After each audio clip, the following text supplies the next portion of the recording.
Good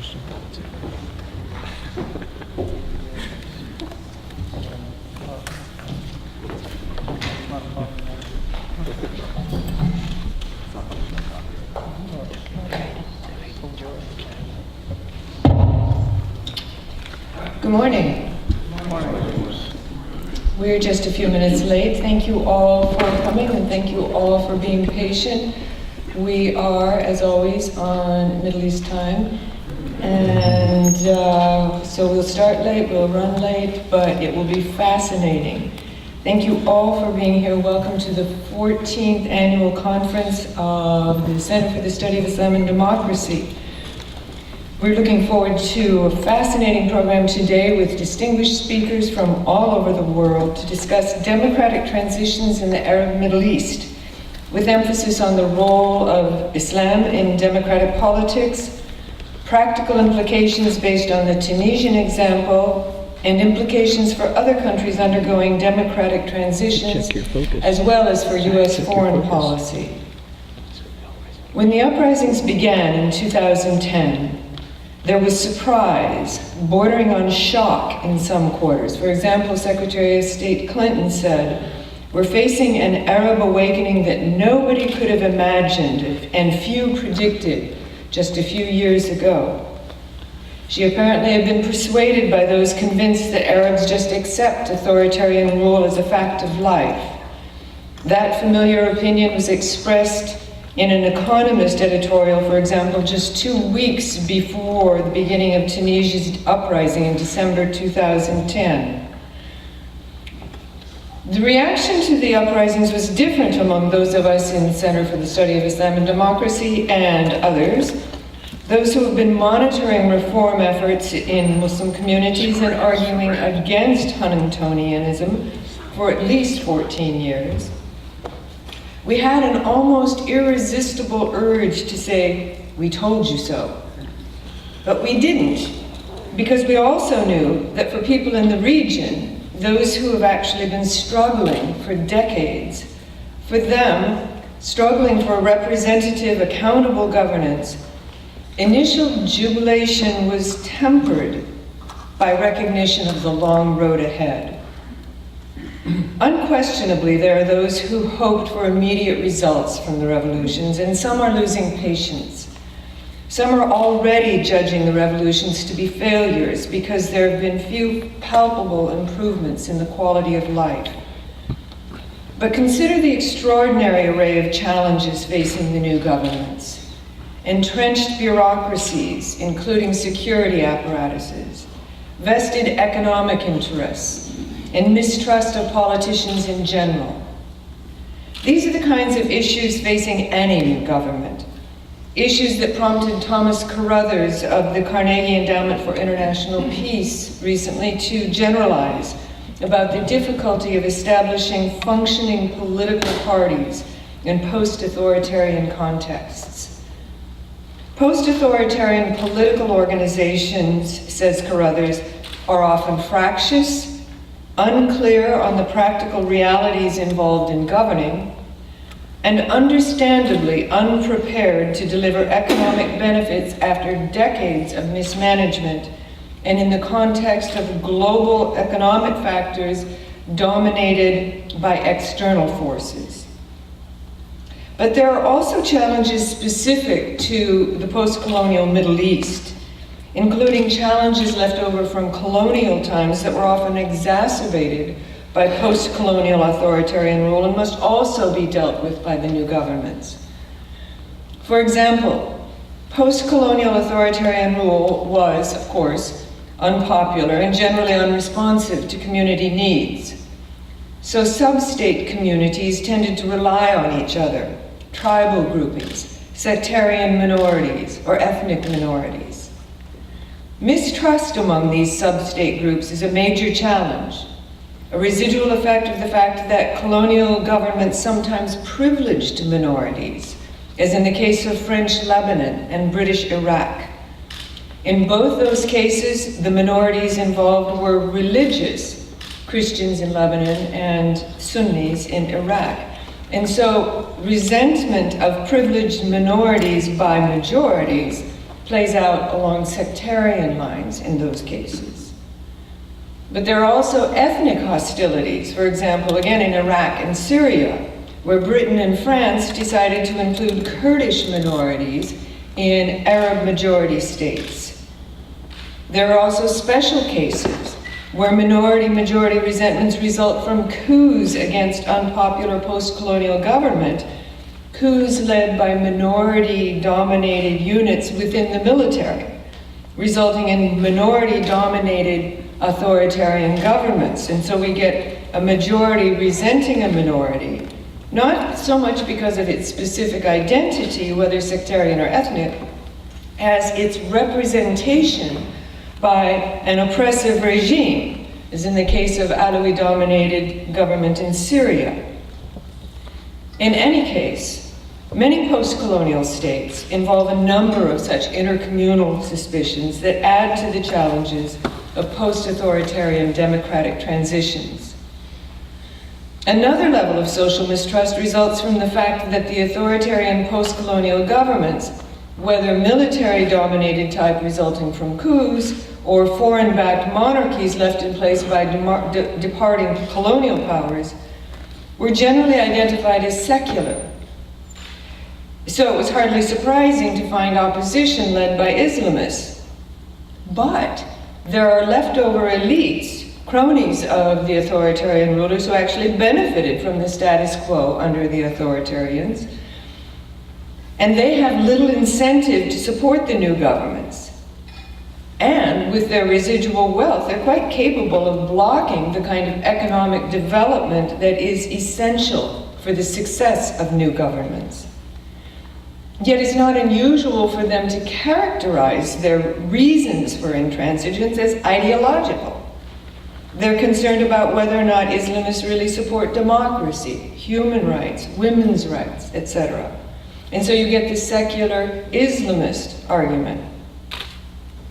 In tragic cases such as Syria, where the revolution is ongoing, the concerns of ethnic, sectarian, economic, and ideological minorities can explode into open hostilities, shifting the entire focus of the revolution and plunging the country into civil war. A hideous variation of the same theme is playing out in post-occupation Iraq. But in all cases, at whatever stage of the revolution, national struggles are exponentially complicated by regional competitions.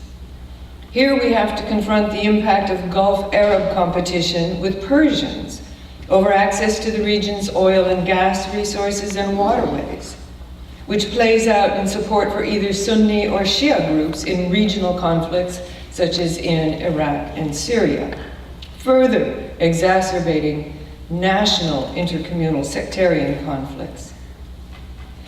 And there's yet another level of complication, a byproduct of certain Gulf Arab states' efforts to bolster their eudaimonic legitimacy, that is, their largesse-based social acquiescence, with particular kinds of religious legitimacy. This manifests itself in often extravagant support for by specific states for their preferred preachers throughout the world, some of which metastasizes into international militant anti-Shia and anti-Sufi organizations. These so-called militant Salafi groups are able to operate most effectively in contexts of chaos, such as post-Gaddafi Libya and the wars in Iraq and Syria and elsewhere. Because unlike those involved in anti-authoritarian revolutions, and even those involved in civil wars, these militants are not concerned with a single national struggle. They have an international agenda, and they shift easily from one conflict to another, exploiting communal, tribal, and sectarian hostilities. Their exploitation of these national struggles further complicates revolutionary efforts by dragging in foreign operatives involved in the global war on terror. So to recap, we have fledgling political organizations dealing with problems created by colonial and post-colonial governments, sectarian, ethnic, economic, and ideological competitions, with foreign powers from within and outside the region interfering to further their own agendas and the competing global agendas of militant Salafism and the global war on terror. Is it any wonder that 2 years on, positive results from the democratic transitions in post-authoritarian Middle East remain elusive? Those who have to endure the violence, insecurity, poverty, and fear on a daily basis, those who are just trying to survive, can be excused for pessimism about the revolutions. But the rest of us, recognizing the desperate conditions people in the region are dealing with, and the ever-increasing dangers posed by continued chaos, must take responsibility to develop effective ways to facilitate and expedite democratic transitions. And that's what we're here to discuss today. So what I'd like to do now is introduce the first panel today, how a proper understanding of Islam can help democracy. We have a couple of changes in the lineup for that panel. We are very pleased to have with us today 3 distinguished speakers, 2 of whom are on the program, and one is a surprise appearance by a global superstar, Professor John O. Voll from Georgetown University. And Dr. Voll graciously agreed to stand in today, giving us his insights from decades, I don't know how many decades. A long time. A lot of decades in the study of the Muslim communities around the world. Dr. Voll today will speak on problems of 21st century democracy. Professor Voll. Good morning. I apologize if I look a little bit wide-eyed. I didn't realize I was going to be speaking until I got here. And I'm always happy to talk about Islam, democracy, politics, the Muslim world, and I have gone past my 50th anniversary of speaking about these things. And I apologize to all of you and to my colleagues, but I had come for the first panel, and then I have an appointment. I'm supposed to be doing something, so I'm going to have to leave after I get done with my presentation, but I apologize. However, I do want us, as we think about this subject, I want us to start with a sense of the broader definition of the kind of issues that we are looking at. In the 21st century, what gets called democracy, what gets thought about democracy, and how we operate within the framework of arguing for and against democracy is changing. We have some real challenges for democracy conceptually and practically. And these were highlighted in a report by the Transatlantic Council that was submitted, Transatlantic Academy, that was produced just earlier this month. And I think that the little key that I would like to have us start with, we normally start with the idea that democracy is a good thing and everybody's in favor of it, and therefore the problem is how do we get other people to be democratic and so on. Mm-hmm. The first sentence of the Transatlantic Academy's report that was issued earlier this month, called The Democratic Discontent, sets the stage very interestingly. It says, democracy is in trouble.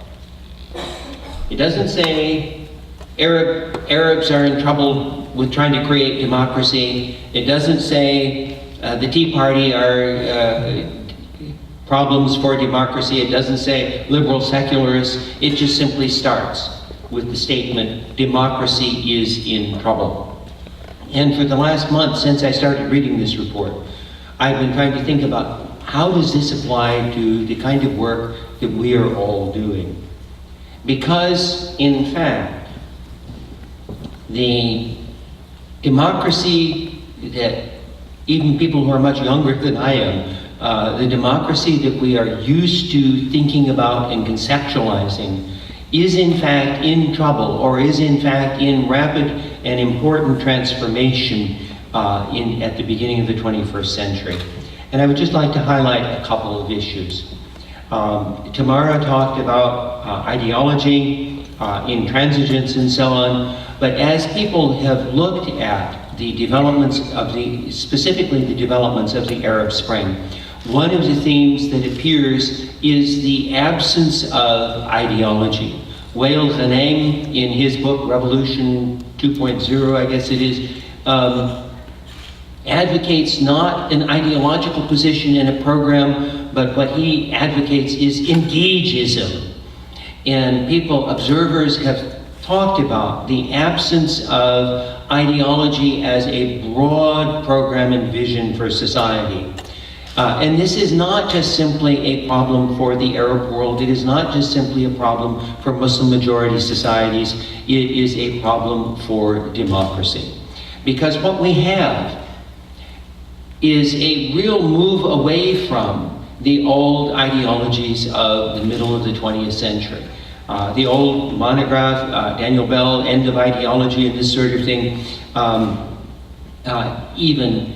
was looking to some of the difficulties. And Diane Rehm had a discussion at the end of the week on the problem of democracy and effective, efficient democratic government in the United States. And people were talking about the absence of a broader democratic vision that one of the speakers sort of listed, something like 20 different really effective political interest groups, for and against abortion, for and against liberalized immigration, for and against everything. But what we have moved into is an era of single interest intransigence rather than broad vision where one then gets involved in compromise. And I think that as we look at the Arab Spring, as we look at the political developments in other Muslim majority countries, as well as looking at people in the European Union, we have this problem that the most vigorous, activist, political actors are promoting a single cause more than they are promoting a broad vision for society. And this then creates one set of difficulties.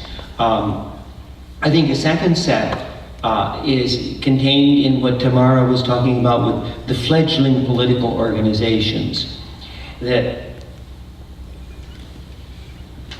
the Transatlantic Academy report in its beginning says, citizens have ways of expressing themselves now when their vital interests are being harmed, but increasingly expressing themselves in a manner that seems to challenge rather than reinforce democratic government.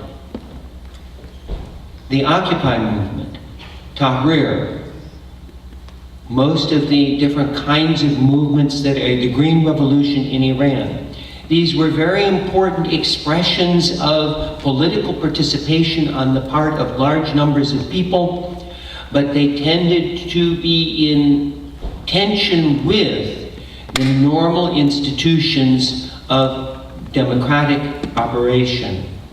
Rather than having political parties that can be a location where people would be compromising, what one has is a set of movements and causes that are not connected to the old structure. And so the challenge, as Tamara was pointing out, the challenge is how do leaders get this mobilized population to participate institutionally in running the political, administrative structures of government rather than simply providing opportunities for expressing opinion. The social media provide lots of opportunities for expressing opinion. The social media can be exceedingly democratic, but the social media have yet to be able to create a bureaucracy and an administrative structure that can actually run a society and run a government. Part of the difficulty and part of the challenge of democracy in the 21st century is being able to make that kind of the transition from political participation as expression of opinion into political participation as actually operating a political system and getting things done. And finally, I would just like to, the lack of ideology, the problem of organization, and then simply as people interested, our terminology is old-fashioned and obsolete. Already in the mid-1990s, Fareed Zakaria started talking about illiberal democracy and was talking about how we define democracy. Much of the literature by political scientists and others and talking heads has a preconceived narrow definition of democracy. And that narrow definition is secular, liberal democracy. Now, given my background, I mean, that's what I think is a good thing. But that is not the only option in terms of having the engagement of the citizenry. The Transatlantic Academy again gives, I think, a very interesting and important 21st century style definition. The collective engagement of a concerned citizenry for the public good is the bedrock of a healthy democracy. The collective engagement of a concerned citizenry for the public good. Now that includes secular liberal democracy, but it includes also a wide range of other structures and approaches. One does not have to be a secularist to be a Democrat. One does not have to be liberal to be a Democrat. One does not have to be a constitutional fundamentalist to be a Democrat. And I think that what we need is to reconceive how we as citizens of the world in our globalized society can ensure that there is a collective engagement of humanity across the globe, a collective engagement for the public good, for the global good, and so that we have the problems of ideology, the problems of organization, and the need even for a reconceiving of democracy. And I know Abdolkarim has done a bunch of this, and you have as well, Ashfaq. And so I stop at this point. Thank you very much for your patience on something that gave me the opportunity to share my concerns without having to spend hours preparing. I'm sorry for the lack of preparation, and I'm sorry I have to leave, but it's a pleasure to be here. Thank you.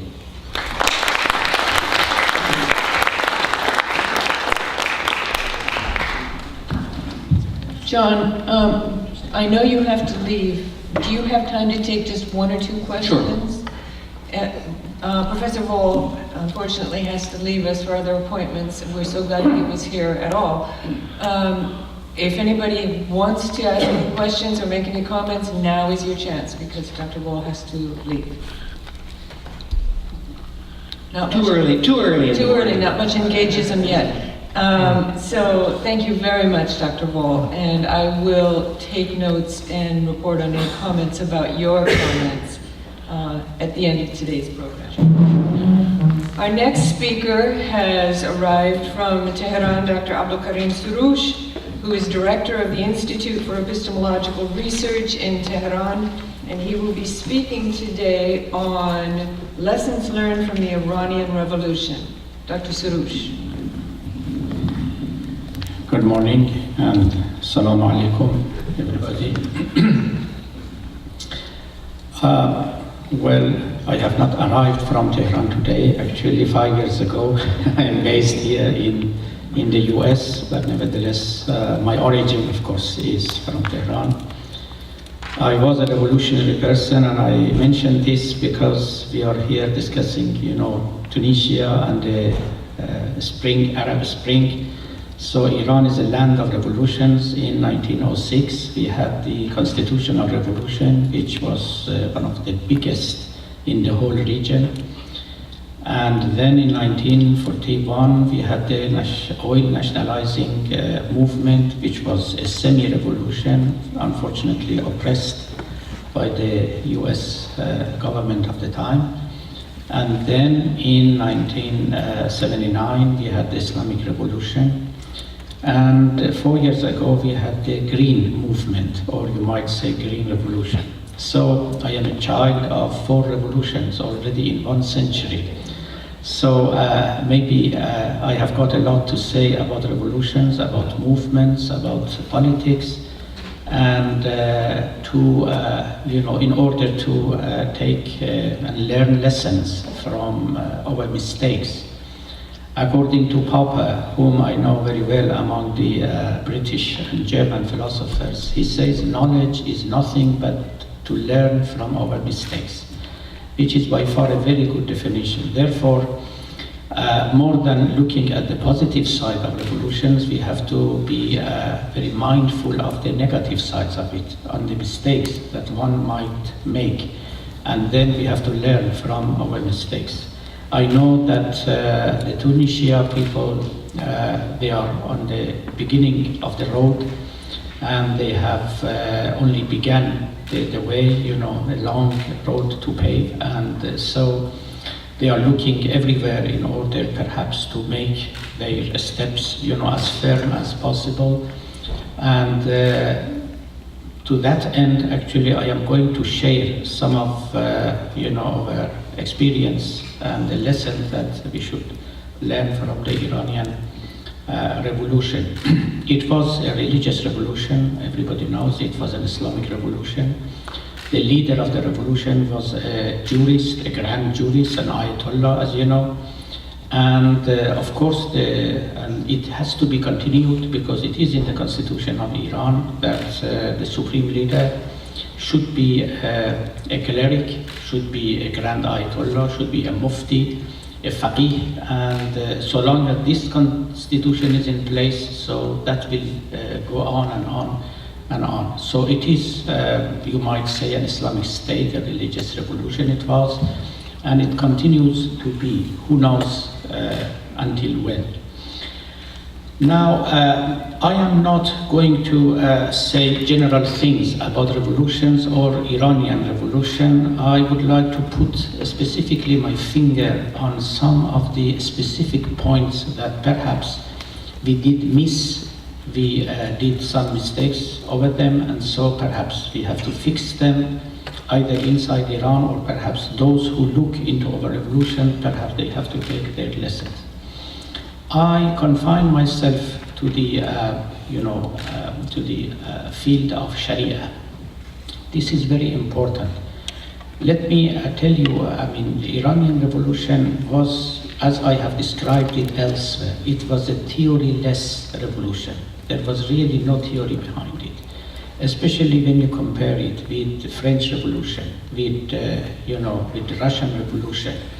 French Revolution was preceded, by the writings of a huge number of philosophers, talking and writing about liberties, about, equality and so on, philosophizing about such things for more than 2 centuries.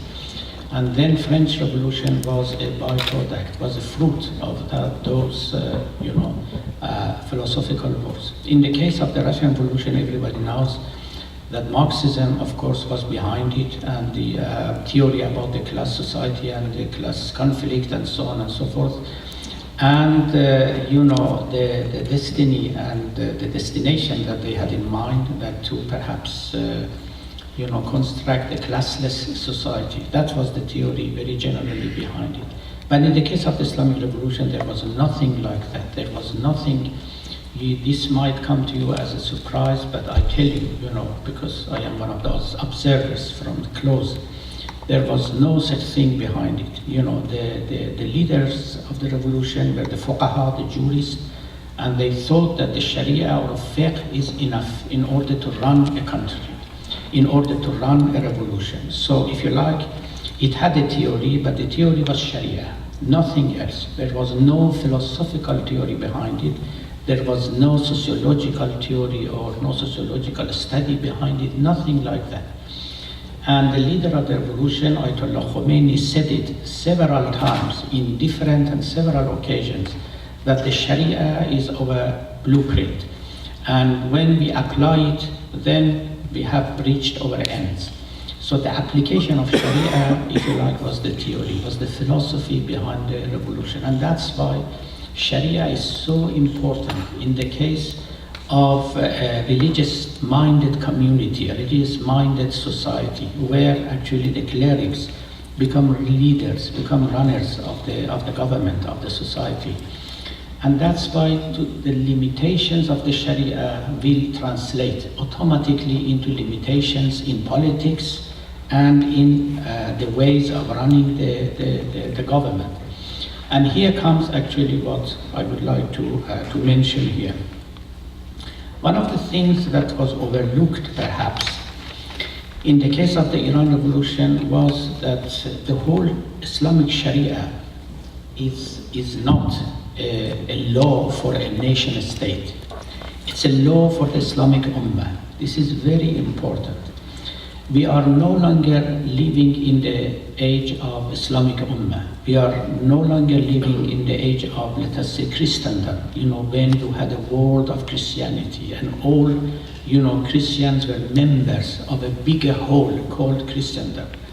In the case of Islam, that was the case. We had an Islamic Ummah. We had a Darul Islam, the house of Islam, the world of Islam.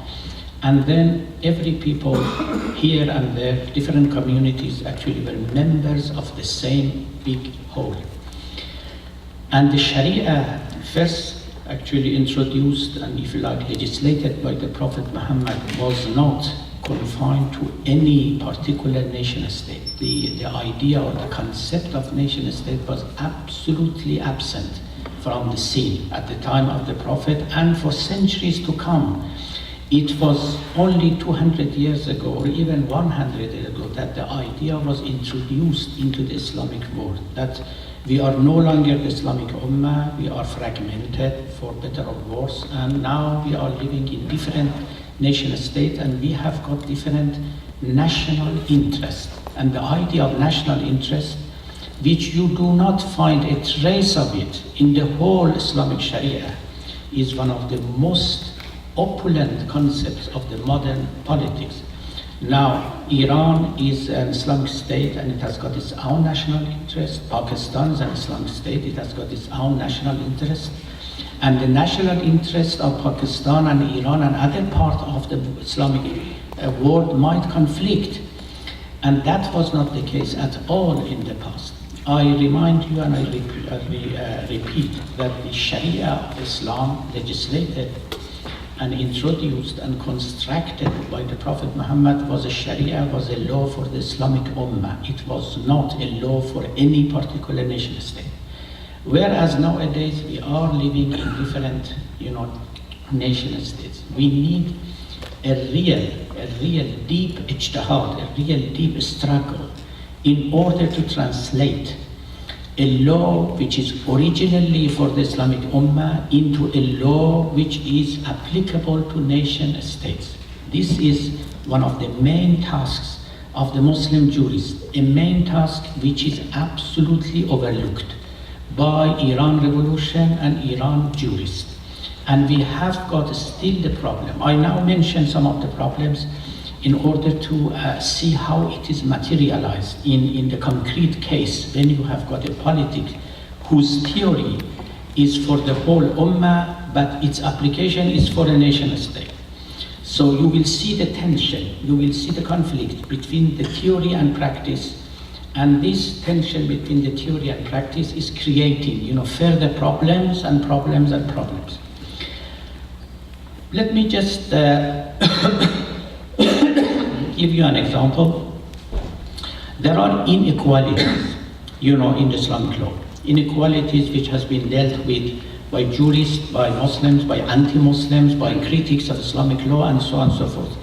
Inequalities among women and men, inequalities among lord and slave, and inequality among the Muslims and non-Muslims. This bit is much more important, the inequalities among Muslims and non-Muslims. You know that Muslims are, if you like, the citizens of the Islamic Ummah. They enjoy rights that the non-Muslims do not enjoy. This is according to the Islamic Sharia. This is everywhere. It is in the Sunni law, it is in the Shia law, and it is actually unanimous. Everybody knows that. A non-Muslim actually who lives in Islamic Ummah, I'm talking about Islamic Ummah, not yet Islamic nation state. A non-Muslim who lives, he does not enjoy the same rights. For example, non-Muslims do not have the right to build new churches, new synagogues. If they had already some, then okay. But new ones no longer, is allowed to do that. The blood price of a Muslim and a non-Muslim are not equal. If a Muslim kills or murders a non-Muslim, he is not going to be killed or executed because of the murder. But if a non-Muslim murders a Muslim, he is going to be executed because of the crime. The blood price, if you like, is not the same, or the value of life, if you like. And a non-Muslim cannot be a ruler over the Muslims. The rulership is only for the Muslims.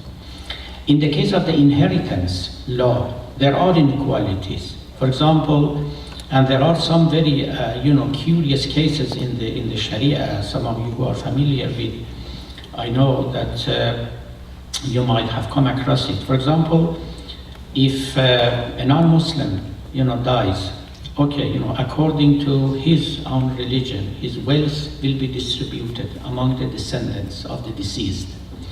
But if by chance one of the descendants convert into Islam, the whole wealth goes to that Muslim, and the rest of the descendants will be deprived from receiving any money from the deceased.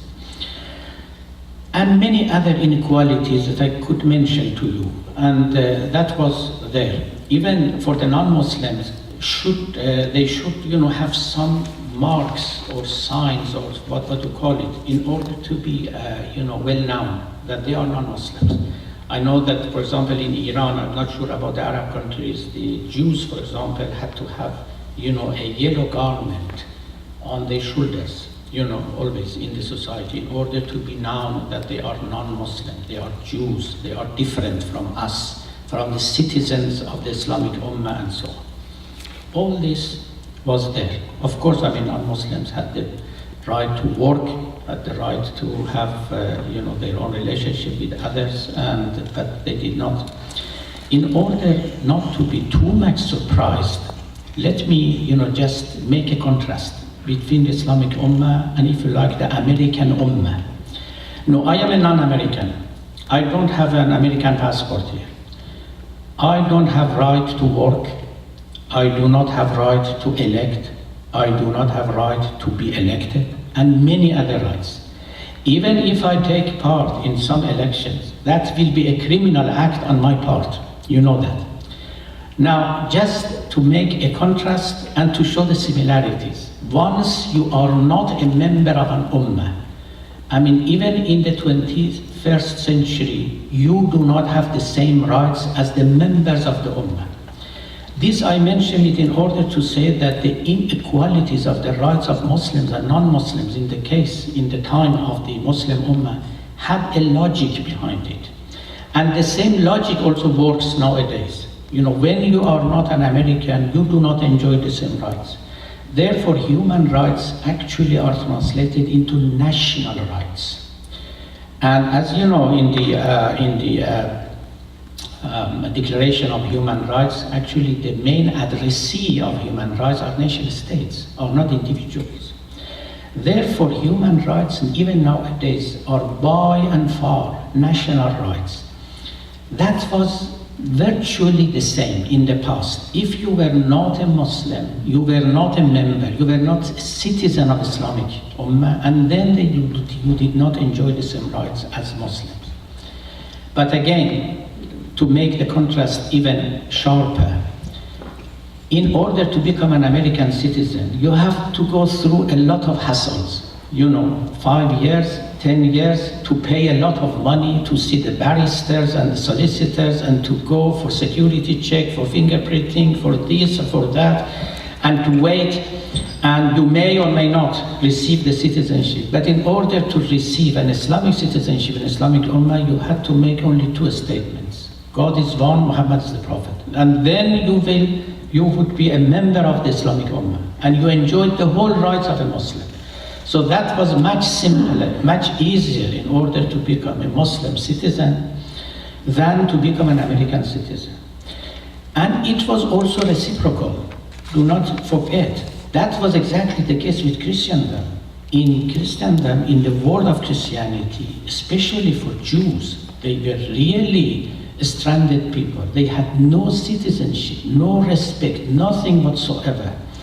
And that was why it was culminated in the case of Jews when you had the Holocaust and then the creation of Israel in order for the Jews to have a homeland and to feel that they are at home and they are, at last they have got some sort of citizenship. Now look at all these things in the past. It is now a bygone thing. It is no longer in place. It doesn't exist. But it was there. It was a big whole, called Islamic Ummah. It has its own laws and regulations. It has its own meaning and concept of citizenship, members and non-citizens, and inequalities in laws and enjoyments, and so on and so forth. Nowadays, of course, we are living no longer in the time of the Islamic Ummah. There was a Pakistani philosopher, Muhammad Iqbal Lahori. Some of you might know him, and I had, personally the pleasure to study him, fully and deeply. I like him, but one of his main ideas is to recreate Islamic Ummah. He thinks that the weakness of Muslim nations is because they are fragmented, they are nation states, and so they have to, go for an Islamic Ummah. I'm not sure whether it can be materialized or not. So that's a different, let us say, philosophical issue. But in the world that we now live, we are different. Tunisia is an Islamic, a Muslim community, a Muslim society. Iran is a Muslim society, but we are different, and we are different nation states. What in the Islamic Revolution was overlooked was exactly this. In the time of the nation states and in the framework of a nation state, everybody has got the same right because they are citizens.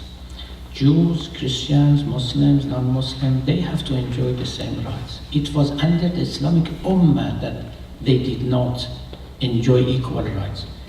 But in the Islamic Revolution and still in the constitution of Iran, you see the same tension.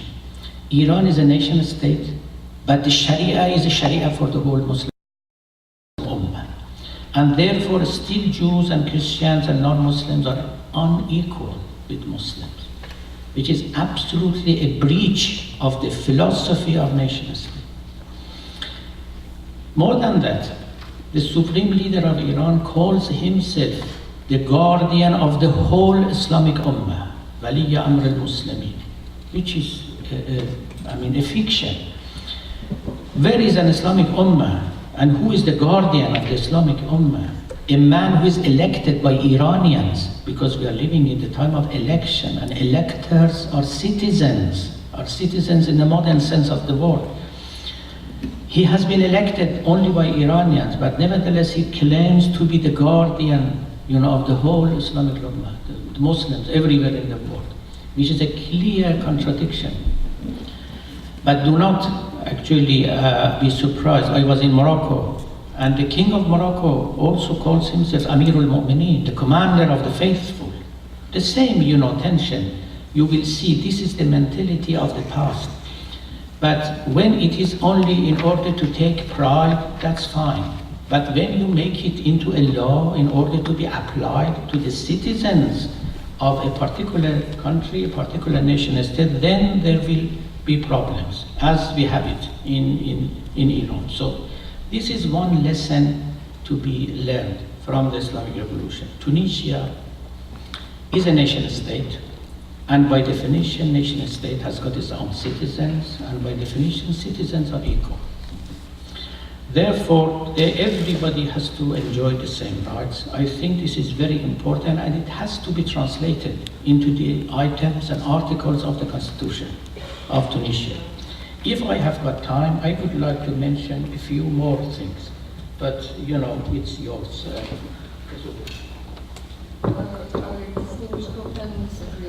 Well, I think, yes, I have got actually 7 lessons to be learned from Islamic Revolution, but only I mentioned one. Therefore, yes, I'm sure that, I have to be very brief this time. Now, let me give another point, and mention another point and just stop there. Professor John Voll actually mentioned the idea of democracy, that democracy is undergoing change and it is being redefined, which is true, and the meaning and the definition of democracy in 19th century is very different from what we have it now in 21st century. I'm not going to go into that detail. What I'm going to mention is this. Actually, 2 years ago, especially and at the outset of the Arab Spring, I wrote a very lengthy article. For those of you who are interested, it is on my website now, both in Persian and in English. I hope an Arabic version of it would appear soon. The title of the article was "The Core and the Crust of Democracy." There actually I argued that all this business of elections and electing parliamentarians and so on, this is the crust of democracy. As far as I know, and from the lesson that I have learned from our revolution and our system in Iran, the core of democracy is the judiciary. This is something, again, we overlooked it, we ignored it. With a weak judiciary, you won't have a democracy. You won't have a democracy, because after all, when you have got a parliament and when you have got legislations and rules and regulations, you need somebody in order to protect it, in order to enforce it. Without protection of the law, no democracy anyway. So this is something which we have overlooked. The democracy in Iran, the judiciary in Iran is the weakest by far of all, powers, executive power and the, legislative power. Now the judiciary is the weakest. And because of that, democracy is very weak in Iran. It is not because the theory of democracy is very well learned in Iran. There are so many intellectuals who know democracy, who can write, a number of articles and books about democracy. There are so many books, John Rawls is one of the, biggest, is God in politics in Iran, everywhere in Iran universities, they teach his ideas and so on. But that is not enough. Everybody knows judiciary and independent, powerful judiciary is one of the most important parts of democracy. It is the heart of democracy.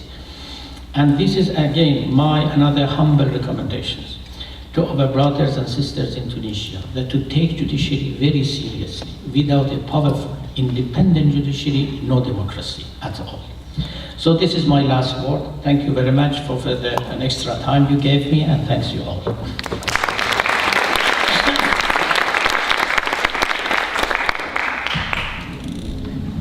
Brilliant, thank you so much, and so much to talk about. I think we'll take questions at the end Our third speaker is Dr. Ashfaq Syed, who will speak on universal dimensions of the Quran and historic specificity of Islam's theological sciences. Please.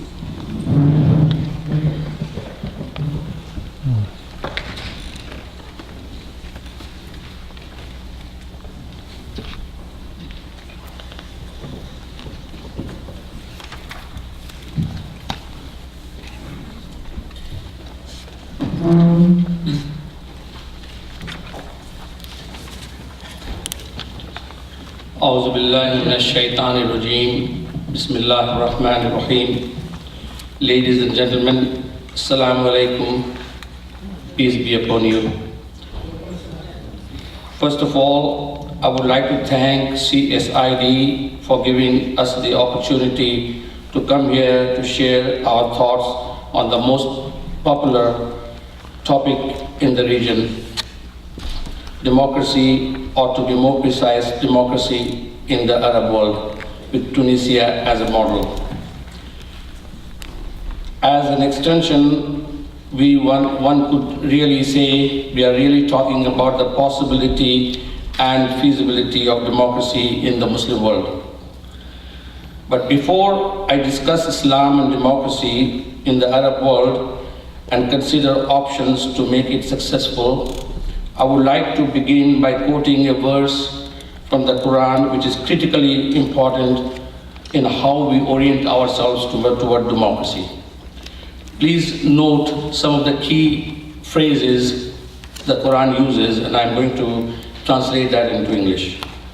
It says, "O people." It did not address to the Muslims. It did not say, "O Muslims," or "O Islam."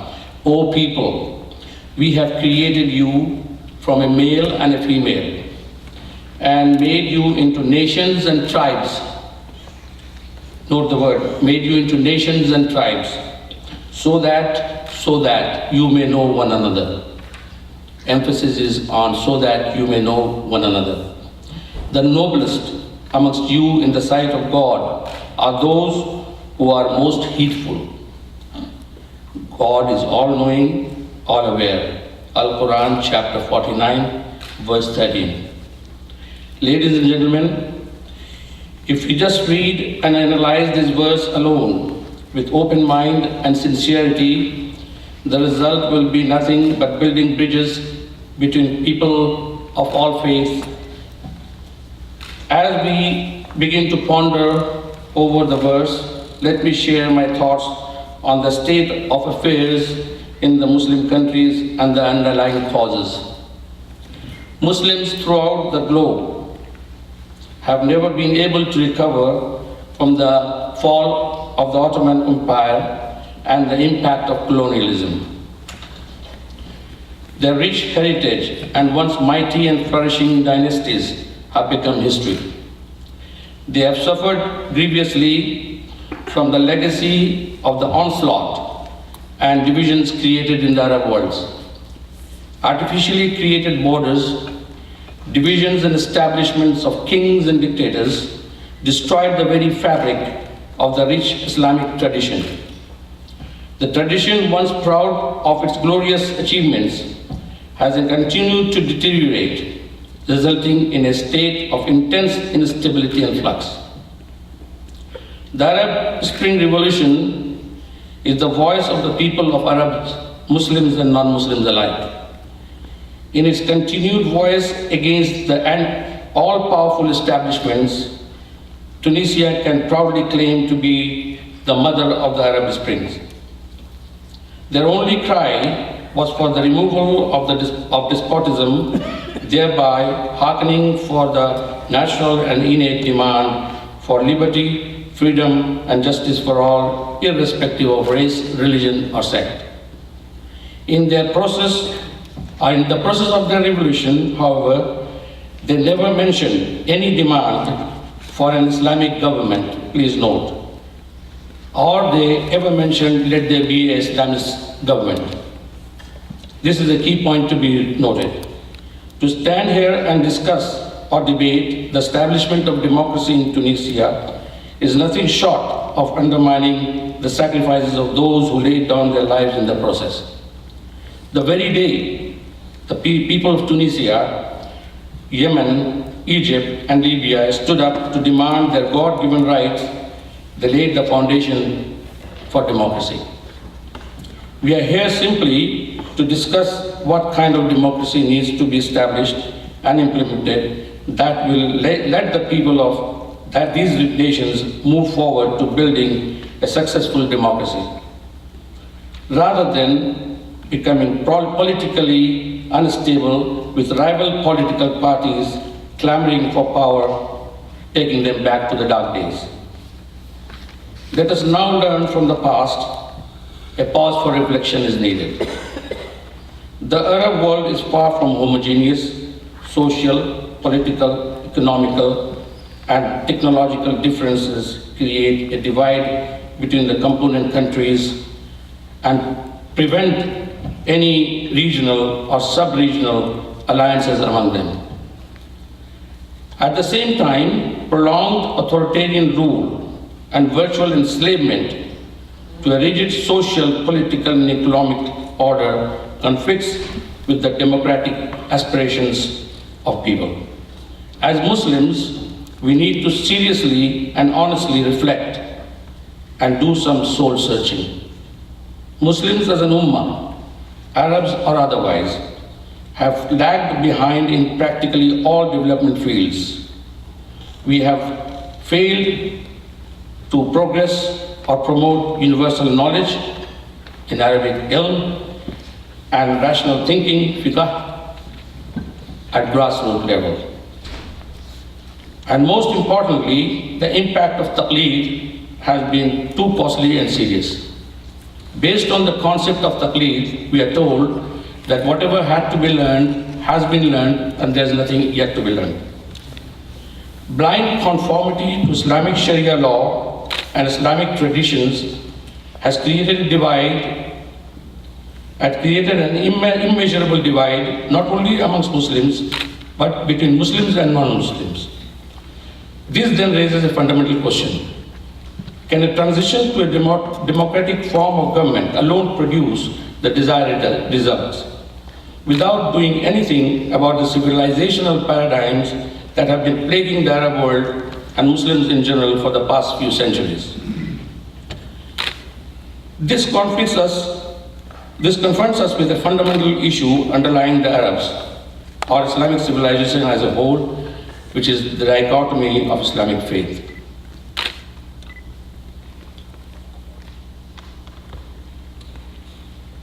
On the one hand, Muslims believe in the infallibility of the Quran as a divine fount of guidance, and on the other, they venerate the secondary theological sources that are embedded with certain rulings. And please note, I'm saying certain rulings and materials that are in stark contradiction to the Quranic message and the noble persona of the Holy Prophet Muhammad sallallahu alaihi wasallam. The Hadith, which is the tradition, the Hadith corpus is punctuated with great many forged and fabricated accounts that, taken on face value, purport to provoke sexuality, induce terrorism, foment interfaith hatred, deeply misogynistic, scientifically untenable, self-contradictory, Quran incompatible, and inconsistent with God-given democratic values. Some parts of the seerah of the Prophet, on the other hand, can be pieced together to wrongly, and I repeat wrongly, project the Holy Prophet of Islam as antithesis of all that is good and noble, an attitude that provides material to the Islamophobes to justify their fear and hatred of Islam, and to the militant extremists to commit acts of wanton terror and crude bestiality in the name of Islam. As for the topic of Sharia mentioned earlier, ladies and gentlemen, please note this. Sharia and Islamic Sharia law are not one and the same. And my brother was trying to allude to that shortly, just before I came here. Technically speaking, the Arabic word Sharia connotes the multiplicity of paths that a herd can take to reach its watering place. Generally speaking, it means the innate ways created by God which admits flexibility and dynamism. Thus, for Muslims, Sharia is the deen, or broad moral laws of Islam as directed by the Quran itself. The word Sharia, however, does not necessarily limit and connote to the way of Muslims alone. It may also apply to a group of people who bond by a common set of beliefs. So, for example, according to the Quran, Shariat man sabaq means the ways of previous generations, or Shariat al-Yahud means the Jewish way of life. However, Islamic Sharia law, otherwise known as Islamic law, is a cumulative juristic tradition that encompasses the legal responsa, or in Arabic fatwa, and opinion, rai, of all past jurists of Islam. Professor Khalid Abul Fadl of the University of Los Angeles eloquently expressed, Islamic Sharia law refers to positive Islamic law, or the ahkam, the positive legal commandments deduced and expounded through centuries of cumulative legal practice. As such, ladies and gentlemen, Islamic Sharia law is fallible, whereas Sharia is not. Thus, any literal interpretation and slavish adoption of Islamic Sharia law could be very challenging and problematic, given the Quranic call for a pluralistic society and communal harmony. Now let us reflect at the ground realities. Muslims at large, and Arabs are no exception, hearken for the implementation of Islamic Sharia law without realizing the intricate details of its use and abuse. While the West is skeptical and fearful about its adoption without realizing the benefits embedded within it. So, ladies and gentlemen, let me now reflect and recount some of the key features of our paper that was submitted to CSID, a detailed discussion of which may be too lengthy and technical for this presentation.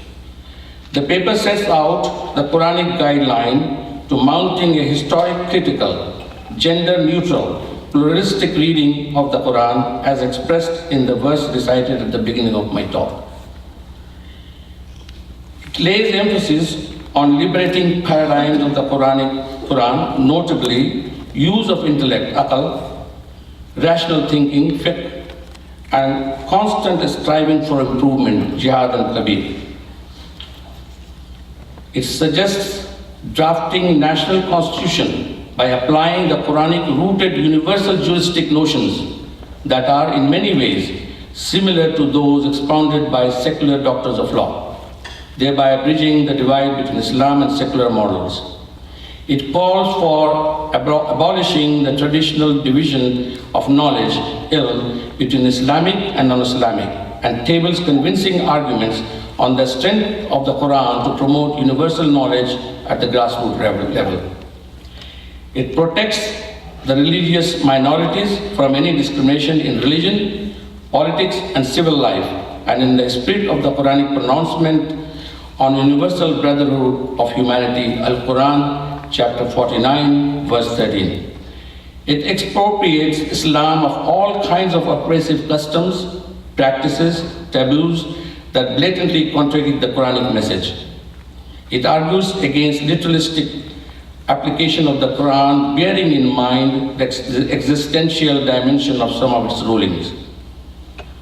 For any democratization process to be meaningful, stable, and pro-people, the people's elect representatives must be free to voice their individual opinions by confidential voting rather than compulsorily following the leader of the House. In summary, ladies and gentlemen, I would like to mention some 10 golden rules for a successful Islamic democracy. 1. Any attempt to form a democracy must not be done in a doctrinal vacuum. In other words, it must not ignore heritage of the past. It must take into account their intellectual and moral legacy. to Islamic democracy must be anchored with Islamic tradition with some level of scrutiny. That is, we must not negotiate between the past and present, but dismiss slavish imitation. Must acknowledge and attempt to avoid individual or sectarian subjectivities. Establish process of redress, separation and distribution of power. Democratic commitments must be explicitly and honestly addressed. Seek guidance from specialized authorities. Al-Quran chapter 9 verse 122. Allow for pluralism, communal harmony and cooperation commensurate to the Muslims' role as the justly balanced community. Al-Quran chapter 2 verse 142. Include all parties in the discussion, even if they approach with extreme views. Provide space for people to discharge their duties and obligations to God as agents of God when He created us. Finally, ladies and gentlemen, democracy is fundamental to Islam. God commanded the Prophet to take counsel from people on all matters pertaining to public life and praised him for doing so. Al-Quran chapter 3, 159, chapter 42, verse 38.